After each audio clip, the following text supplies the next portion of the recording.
今天我来给老铁们分享一下，变速箱出现了挂档冲击，会有很多的原因导致这种现象。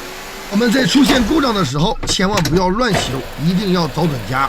变速箱出现各种故障，都是因为我们长期不更换变速箱油，不及时保养，或者更换了假的变速箱油。像今天这台车的变速箱挂档冲击非常的严重，看起来很吓人，但是维修起来很简单。我们只需将变速箱的阀体给它拆掉，然后将变速箱的阀体给它分解开，将内部阀体进行清洗，就能解决此台车的故障。修理工修车，你必须得了解每一个配件的工作原理，才能去给车主修车。我现在把这个阀体给它分解开了，就是不懂车的人都能看出来，这就是阀体内部堵塞了。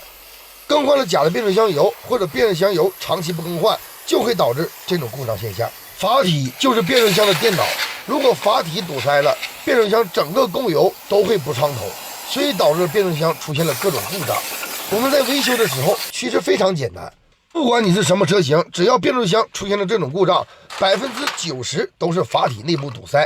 我们千万不要盲目的大修变速箱以及更换阀体的总成。下面我们就将清洗好的阀体安装到车上，然后进行试车。咱们接着往下看。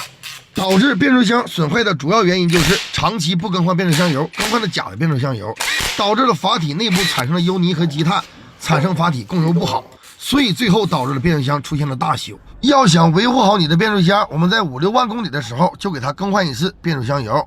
买变速箱油的时候也必须要找准家。一起来看一下清洗好阀体的变速箱，看看挂档效果。看这回的变速箱，无论你挂哪个档位，变速箱挂档非常的平顺。这台车的故障我们就完美的给车主大哥解决了。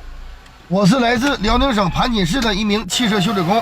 老铁们，如果你的爱车有故障困扰着你们随时都可以来咨询我。